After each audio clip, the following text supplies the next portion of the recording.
disinfect.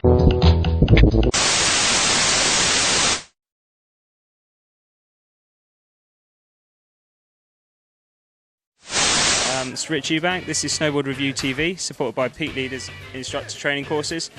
So I'm at the Snowboard Asylum in Covent Garden to talk about bindings. A lot of people have been on the site and they've been saying, what binding should I use for this board? Or I'm a free rider, I need a certain binding, I need some help on what to choose. So I thought I'd come into the shop and show you through a few bindings, and basically then you can make your own decisions. So going to start off with an all-mountain binding, but I'll talk you through some of the features first. Okay, so most of you have seen a binding before, but for those who haven't, this is the high back, this is the base plate here, this is the footbed just here, that's the ankle strap, toe strap, the ratchets, and then this is where you attach the screws, so you screw them through the base plate here. And then finally, on the high back, this is the forward lean adjustment. Now, forward lean is probably a bit too technical for the beginners out there, but essentially what you do is you alter the angle at which the high back is, and that means that you can get a bit more response should you need to, for riding pipe or for riding powder, that kind of stuff.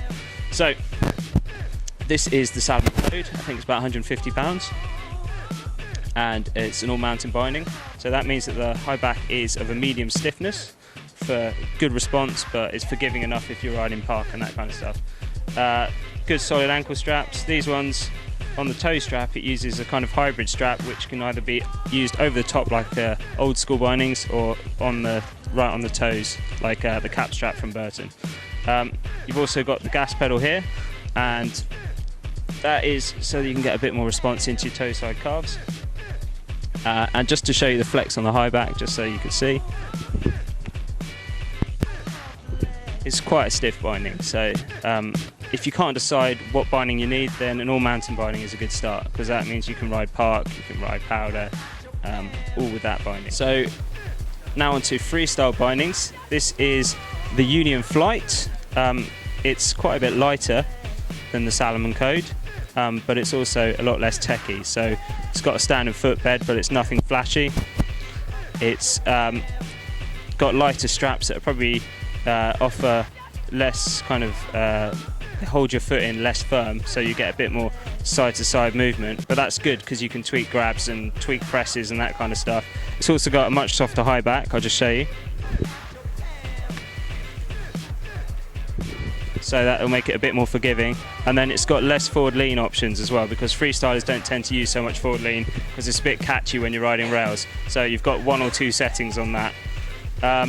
This binding is also designed for rockered boards, so it's got a smaller area here that's kind of like solid plastic, so it's got a smaller footprint, so you get fewer dead spots in the flex of a rockered board. So that's definitely a binding worth checking out, and looks pretty flash. It's new for this season.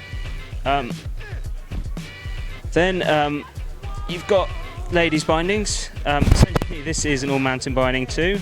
Well, it's quite freestyle, this one, but all the features are the same as a men's binding, except for the high backs tend to be a little bit shorter, and that's because women's calves are a bit lower down the leg, and that means their boot tops are a bit lower as well, so the binding high back needs to be a bit shorter, so you don't get the top of the high back in contact with your leg instead of the boot.